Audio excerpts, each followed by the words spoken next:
Hello and welcome to the fourth episode of Inside the Majors 2020. This episode comes from Daytona International Speedway in Daytona Beach, Florida, home of the great American race, the Daytona 500. The inaugural Daytona 500 was held in 1959, coinciding with the opening of the speedway, and since 1982, it has been the season opening race for the NASCAR Cup Series. I'm your host, Wade Hayes.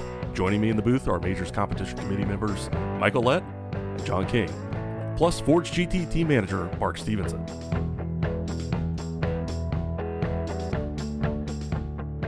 All right, let's get this kicked off. Mike, it's been a crazy week or two here at Daytona. We've had an awesome number of participants at the 2.4. So I guess it's been a month or so we've been at Daytona. The 500 is always a big race. How's it looking for this year? It's looking good, and we've just gotten a ton of signups even in the last day or two. People trying to meet all the requirements and get in. So it's been really busy on the administrative side, to be honest. But we're looking at I would say somewhere between 330 and 350 in total participation for the races. So a real strong week. Maybe we'll eclipse the first round, maybe not. It'll be really close. How's that line up for previous years? That's got to be right there with your bigger years. It's way over. So yeah, we've never last round was our largest ever at 334, and we'll be, like I said, on par this week. So it's so our biggest two races ever will be the first two rounds this year. And usually the first two rounds of the season, both the Daytona races, are two of the most popular throughout the year. So that part's not surprising. But we're up by about 10 to 15% year over year. Actually, more than that, probably about 20% year over year. Yeah, that's great. Really sets us up for a great 2020. Um, so there were big changes in the way we handled splits, and especially this, with as many people that have showed up for the 500 here, it's almost magnified the way we're doing that. How's that working? What feedback have you heard? Well, the feedback's been like 99% positive. The only negative feedback has been people who are having trouble understanding it. So the complexity behind it and the fact that it is a little bit different. So there's some folks that have had trouble, either finding the servers or understanding exactly how the duels work or how many people advance per duel. And because some of that is dynamic, it makes it less obvious and more confusing to people. So that's been the only negative feedback. But in terms of having the region split by skill level with the pro and the sportsman, that's worked out amazing in Americas. And I can only hope that we continue to grow international and Europe enough to where we would be able to split even the duels out by division. That would be obviously the best case scenario, because that's worked just so well in the Americas region to have that clear delineation. So the 500 has always had kind of an interesting way of setting the field, and we try to replicate that as close as possible. Can you just kind of walk? Yeah. Can I just the stream isn't showing any cars at the moment. I don't believe there are any cars on track. Have been. There were a bunch in practice, but I'm not seeing, unless I've disconnected somehow. I'm not seeing any cars actually out on track right now. Ashton's out on track right now. Yeah. Interesting. So I think what we'll do is I'll just go to a black screen. We can keep talking, and I will reboot into the session.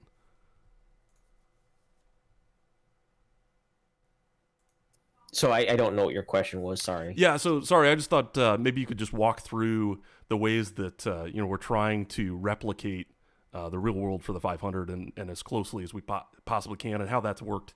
We're coming up on the last duel, so you should have a lot of information about how that's working. Yeah, totally. So this year, in terms of the way we did the duels, was basically the same as we did it last year, because it worked pretty well. I will say that every single year we have a debate over how we are going to set up the qualifying process for the 500, because number one, like you said, the real world is so unique, and number two, the style of racing is so unique, and so we have this sort of tug of war. With ourselves even, but within the committee about, what do we place value on in terms of getting people into the higher splits? Is it raw speed in qualifying? Is it race finish in duels? Is it a hybrid? And the ultimate question that we're asking is, how do we get the most appropriate field in each split, meaning the people who are going to have the best race together, the most skillful drivers in the top split, etc. And it's an easy question to answer at most places. It is definitely not an easy question to answer here. And that was one of the reasons that we introduced the provisionals, was so that people who had historical success in the series, whether as champions or through the playoffs, would have an opportunity to lock themselves into a race that has a very chaotic, almost lottery-esque qualifying system. So we thought that was important, and we did that. Although I think we're going to have a couple tweaks to that going forward in terms of how we do the provisionals, but nothing too major. John actually had a couple really great thoughts on that as we've been able to reflect.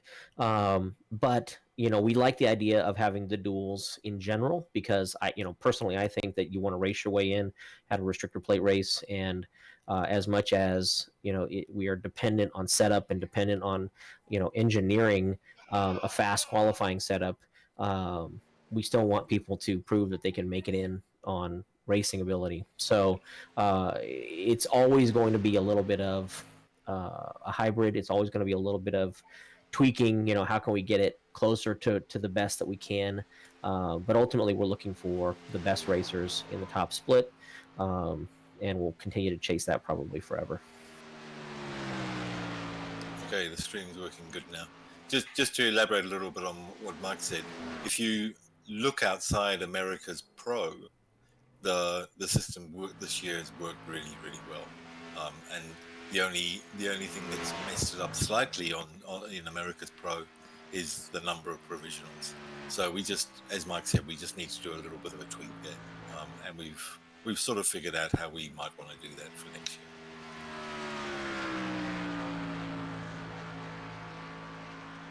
So, Mike, to kind of take this back to a bigger picture of the whole season, I know before round one we talked about making some predictions, and you basically just dumped the whole bag out and said, well, yeah, all these guys, pretty much the whole field can win. Any big shocks out of round one that might have changed your mind or might have whittled that down? I did give a number of possibilities. You are correct, but I don't know that I dumped the whole bag out. But no, I wouldn't say that anything was super shocking in any of the regions, really. Looking back at last night, Marco Mogan performed really well in the super speedway. He's now looking really strong championship-wise and international. Among other people too, of course, but I think he's probably your favorite if he's going to make all the races, which is yet to be determined. In Americas, I don't think any of the favorites that we had considered are, did poorly. Even most everybody did really well, so I wouldn't change any of those picks. I still think that in Americas, I think there's a good 8 people, maybe even more that have a legitimate shot at it. And this week, honestly, is not going to tell us any more than we already know. And in fact, it may confuse it more, which is one of the things you love about the 500. And it's honestly one of the reasons that I like that it's, race 2 of the season, is that there's room for some of that this early in the year. I wouldn't personally want to have, this type of racing near the end of our season. NASCAR now has the Daytona night race is the race before the playoffs, and I mean, great for ratings, I guess, but I don't think that's probably the best way to determine who's your playoff field. But that's just me. But I think it's great early in the season. Allows people a shot in the arm who maybe wouldn't have it otherwise. So I think that's cool that it will jumble the standings to a degree. I think that's awesome. But no, individual championship wise, I don't think anything is changed drastically. But I would keep an eye out, on, like in Europe, I would keep an eye out on, I'm blanking now, on Mike Kelly and Claude Bivall's team. I think they're thank you. They found something in the setup really well. So did Bombshell, came up with something in their setup late in the week. Qualifying wise, don't know if that'll translate into race or not, but Eric Mickey has like the second fastest time and raced his way in the duel, so I'm guessing it did translate into race set. So Europe's going to be really interesting tomorrow morning. I think those two teams look really strong for the morning, and in Americas, I think it's will be interesting as well. Yeah, so a couple of things on the drivers. Of course, yesterday Cam Dons got hit by the defending champions curse, and had a really bad result yesterday. So he's put himself under a little bit of pressure now because he's effectively used his drop week, so that's going to be one to keep an eye on. And the other thing about drivers is, one, we've got the Legends Championships, and the last couple of years, Brian Bennett and I have really dominated it in Americas and international. But we've got some serious threats this year. Kevin Hill in Americas and Dan Stevens in international are both qualified for Legends now. So those championships are going to be a little bit more interesting this year. And Dan was ahead of me after round 1, and he beat me yesterday from being 2 laps down with 10 to go. So he's even further ahead of me. And this is the first time I haven't been leading the International Legends Championship. So it's game on there.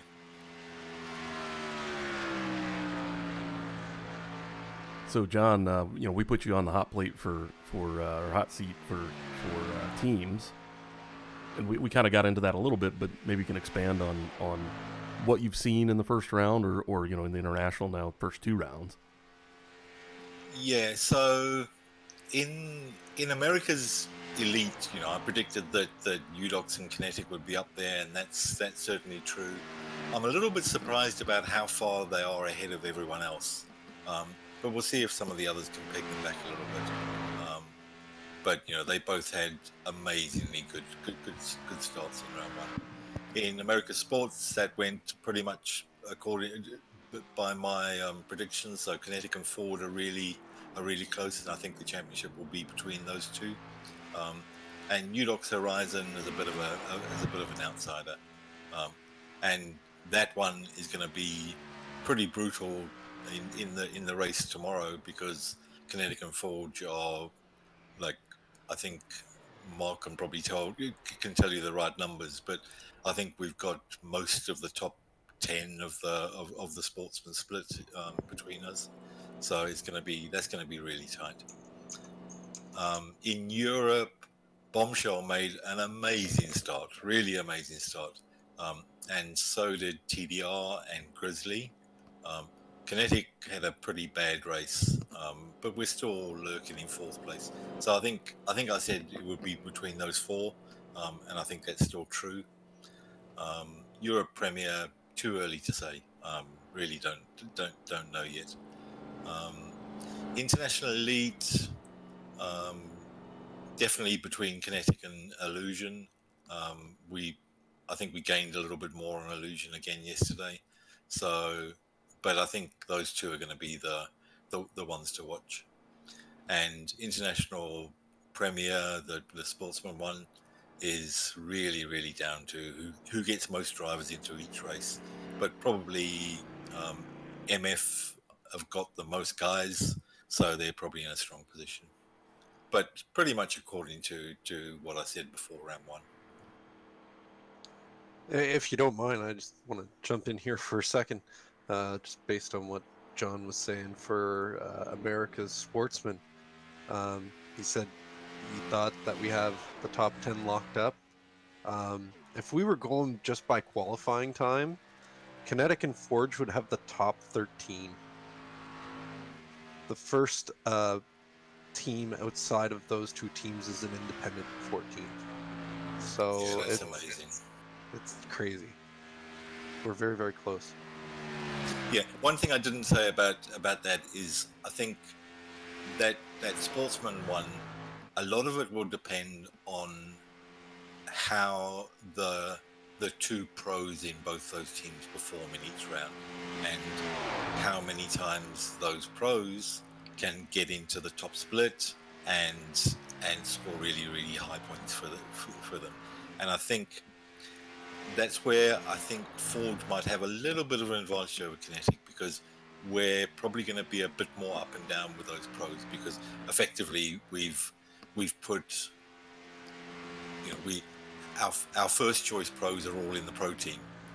So the guys that are in the sportsman team aren't necessarily going to run every round, and they might not be competitive in some events. So it might be that there'll be races where our pros will definitely outperform the Forge pros, but I think in the majority of rounds the Ford pros will probably be more consistent. So that's going to be a really interesting dynamic in that to see just how that works. Yeah, I think it's kind of the benefit and the curse of not having a pro team. We can throw all the resources that we have at Sportsman, which makes things fun. So it'll be, do you know what? It'll be an accomplishment for Kinetic if they pull off the championship in Sportsman because of that. Just because we can throw our best guys at our Sportsman team. So it'll be very interesting to see how the points pan out after this round, because I think you guys are ahead by 58. Yeah, it's going to be fun, and I think there were last year there were some fairly close calls in the team championships, but most of them were not runaway wins, but significant wins by by the middle of the season, we could probably predict who would have won all of the team championships. I don't think that's going to be the case this year. So let me just jump in here, and it's extremely unfortunate that I had the technical difficulties because I just looked at the time chart here, and Ashton Crowder ran a 3:08. Like that's insanely fast. Wow. But he ran a 308 with the most jacked up, different looking car that I've ever seen. Yeah, like there's 4.5 inches between the ground and his splitter. Yeah, that's probably the most unfortunate part of missing it is we didn't get to see that car on track. Most cars on track you can't tell much about the setup, maybe a little bit. He truly had the front end jacked all the way up as high as you can get it, I'm sure, and the back end dragging on the ground, right? That's an amazingly fast time.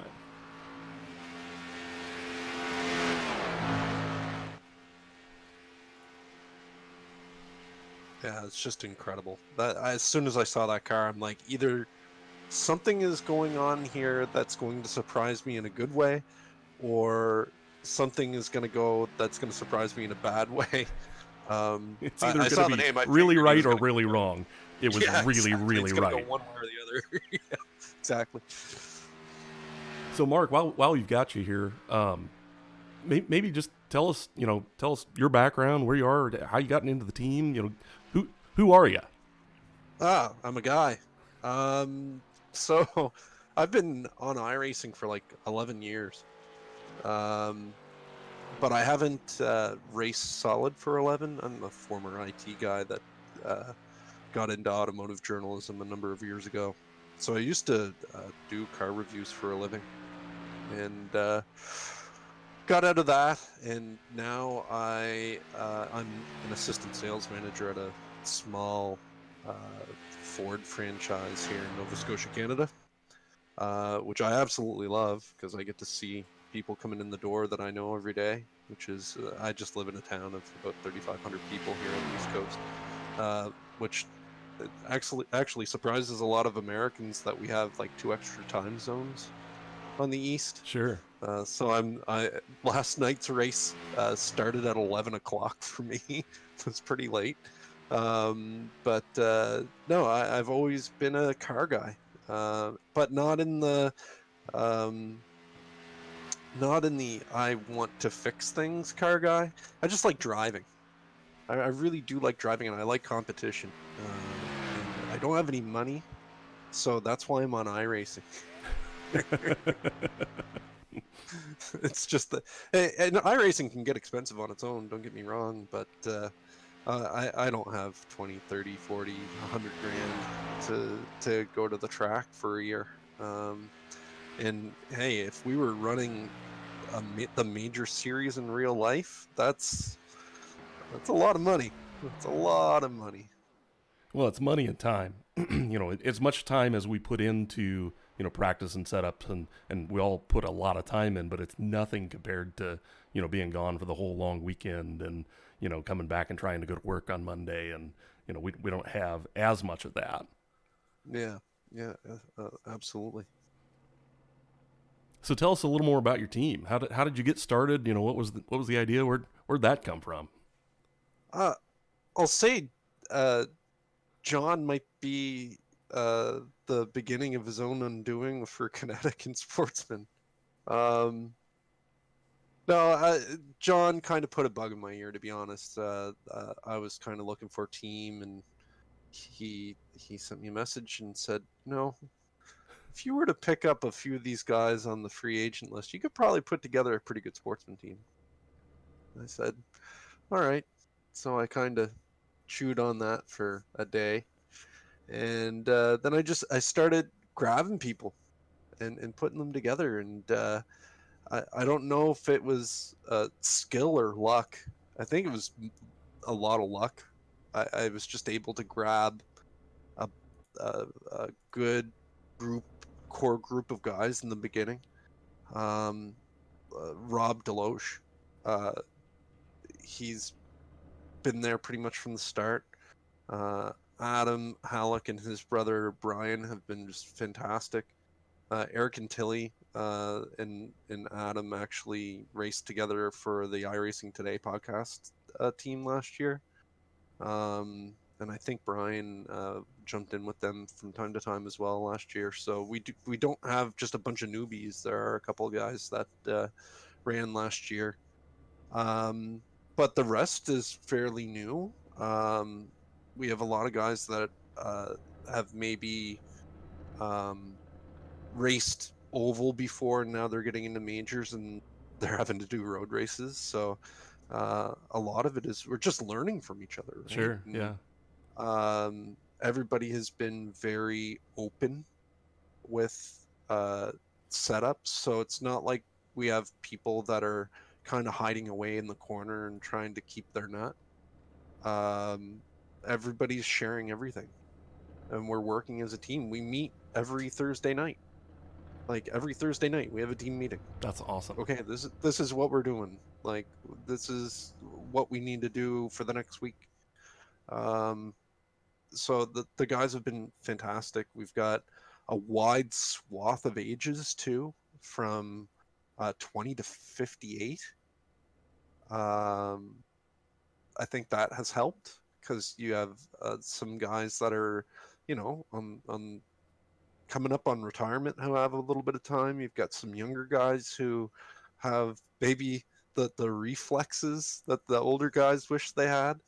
But it's all been really really good. And now we're starting to get into nicknames. Yeah. So so Rob has now been called Rob Reverse Polarity because he seems to be able to like not hit things when he should be hitting things. Like the guy just doesn't get hit. Well, though this week has been hard on Rob, but at Daytona, he took our maiden win at Daytona. Well, Eric took the support race win, but Rob won the GT3 Sportsman race for us, and just nothing sticks to the guy.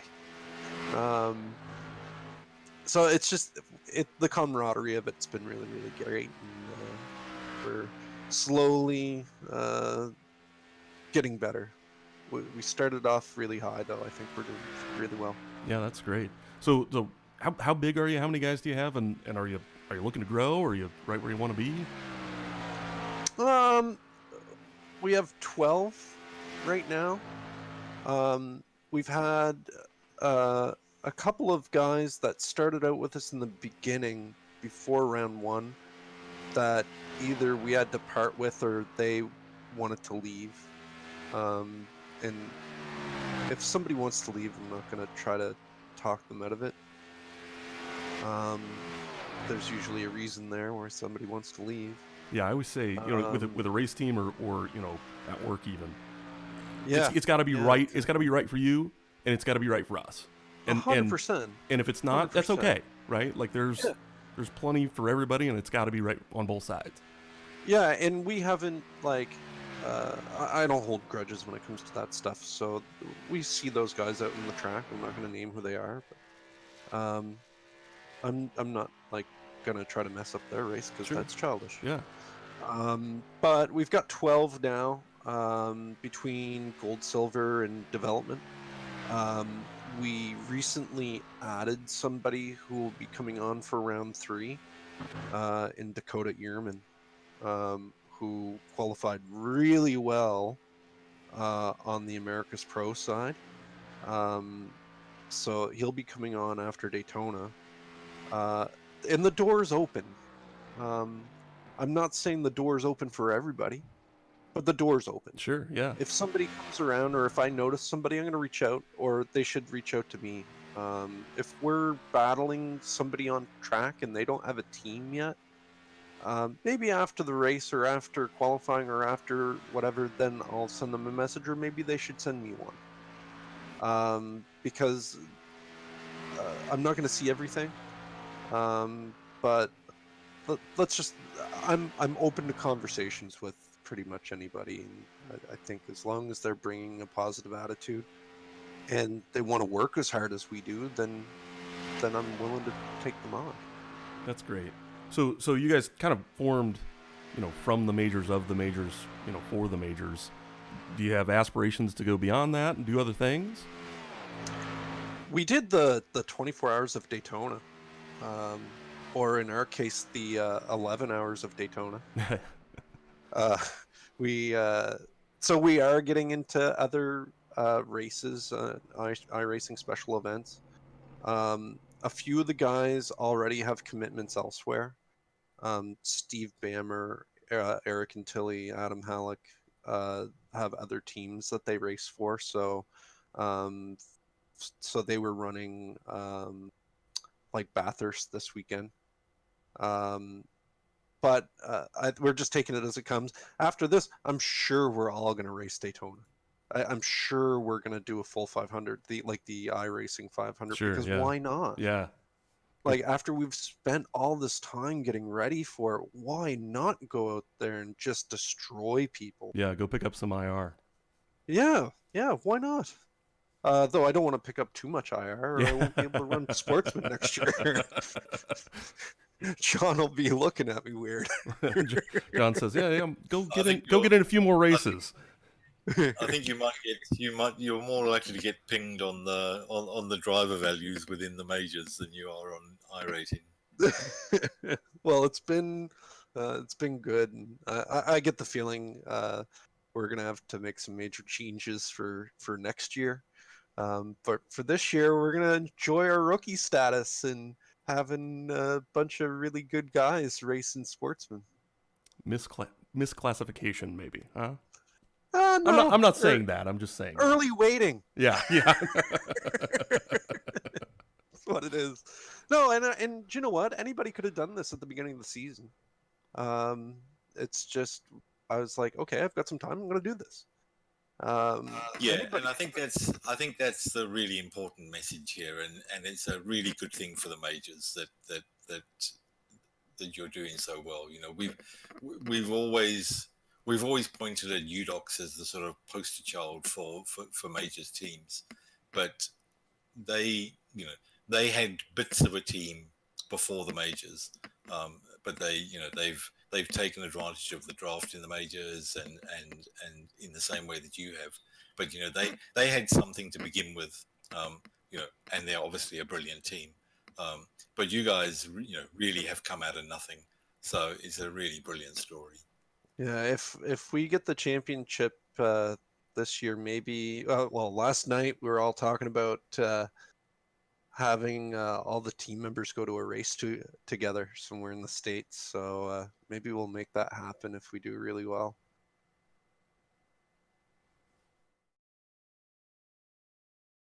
So you guys have done a lot in a very short time, at least as a team. Any feedback around this, just in general, for the series and the rules, and good or bad? Bad's good as well. I'm so angry with how qualifying is going right now. You can't be at all angry about how qualifying is going. I'm kind of angry because, I thought it was going to be, and this is my misunderstanding, but I thought the first duel was going to get the top 12 qualifiers, the first, or top 12 finishers of the first duel were going to get the top 12 spots on the grid after the first row, and now we're all down. I'm in 17th. Yeah. The top 12 spots on the inside row, right? Yeah. So I'm here wondering if I should do the duel tonight, because maybe I can finish second or third and be further up the outside row. So that's my misunderstanding, and it's really hard to communicate these things sometimes. I think John and Mike have a really uphill battle with trying to communicate exactly what the expectations are going into some of these events, because the subject matter is just sometimes really hard to explain. That's just the nature of the beast. Daytona is by far the most complicated. By far, all the others are really. But this one is really complicated, and you're not alone. I'm still explaining to people within Kinetic on what the exact position in America's Pro is, because it's so complicated. Yeah. So aside from that minor gripe that I have because I'm in 17th on the grid, and I feel like I after getting knocked off the first row by Kinetic in my own team, it's a great series. Honestly, you guys have it together. The fact that we have some media surrounding it with the podcast and in the streams has been good too. There's so much going for the series. Like there's so many drivers. I'm really glad that the majors organizers go out of their way to grow it. They're not just sitting on a series that has 50 or 100 people and they're like, okay, this is good. There's 1,100 drivers. So to see that is fantastic, and I wouldn't have known how in depth the majors was unless I got that message at the beginning of the season when I think Mike or John or whoever was like basically mass messaging people on iRacing, which was great. Because sometimes It was great. It was great, Wade. It was great. Was it Wade? No. I've possibly used the word spam a time or two. Well, it worked.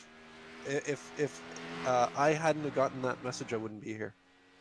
That's what it comes down to, right? And in all seriousness, I hear that all the time, and I'm honestly shocked that more people don't get really pissed at me for sending out those messages, but they try to be pretty low key, non-salesy type things, but just letting people know what's out there. And 99% of the responses I get are really positive, whether they join or not. And every once in a while, you'll get somebody who says, "Hey, please blacklist me," and of course we do, right? So I'll blacklist them and never send them another message. But yeah, it has worked. Let's just put it that way. So, it would be interesting to see stats from iRacing on the number of PMs that particular people have sent out. You must be number one on the list by a long way, Mike. There's no question. by thousands and thousands, I am number one. Well, we also have. You had all the World Cup ones as well. The only other criticism that I have would probably come into the last round. The broadcasting for sportsmen, but I'm gonna reserve a few of those feelings and see how it turns out for the 500. I've had conversations with John about this. The broadcaster that was used for the 2.4 for sportsmen, they just weren't road guys. So it kind of showed a little bit there, but we'll see how they do in the 500, because I'd love to send out the broadcast link and like, oh, come watch me race, because I'm full of ego like that, so why not? Yeah, and for sure we've tried. We're trying to help those guys, and definitely for the road racers, we'll do something that helps them. Even if it means us putting an expert into their team for just to keep them keep them well informed about what's happening on the road courses. And of course, it was a bad one for them to start with, because it was multi-class, so a little bit more complicated than a lot of races. So let's we definitely understand your reaction to round one, and we'll try and do something about it. But I think let's give them 2 or 3 rounds to get things together. Yeah, that's why I'm not squawking about it too much, John. I think that they'll do do well. How about that? They'll do well for Daytona. I think they are an oval type of group. So I hope it's better. I really do. I think that Putting some eyeballs on the sportsman group is fun. I know a lot more people are probably watching the pro splits, but if we can bring up the quality of the sportsman stream, then maybe we'll have some more eyeballs there too. And I know that this is not easy thing for you guys to arrange. Like, you guys are trying to juggle 4 broadcasters on top of the actual series.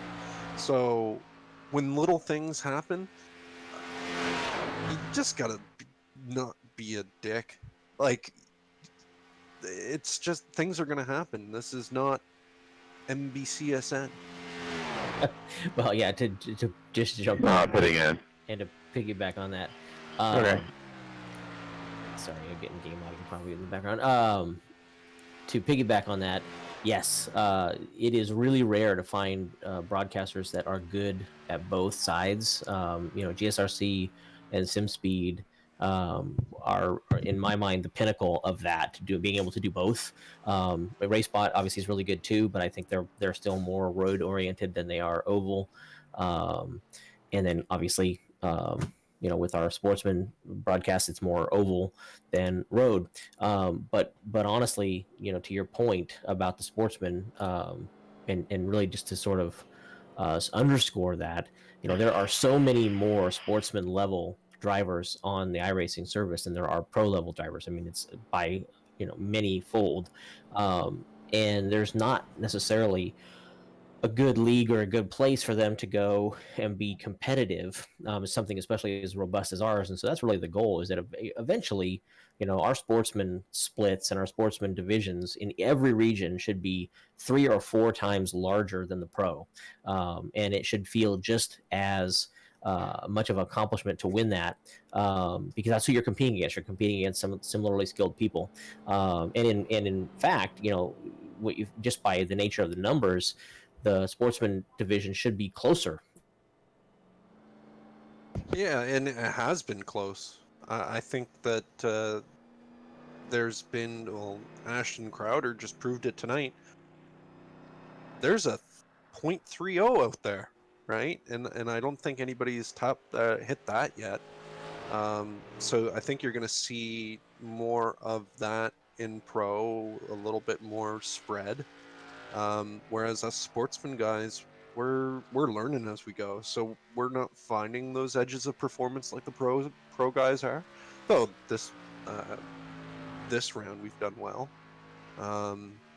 Kinetic and Forge, I think we're within hundredths of each other right now. So, and I'm sure that I'm not going to speak for John. I'm pretty sure his pro guys and his sportsman guys are running the same set.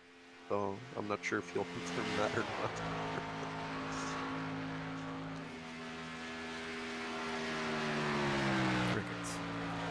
Crickets it is. So, Nothing. I hate to cut this short, but I really want to, because I need to get into the duel I missed last night. I want to thank Mark for coming on the show.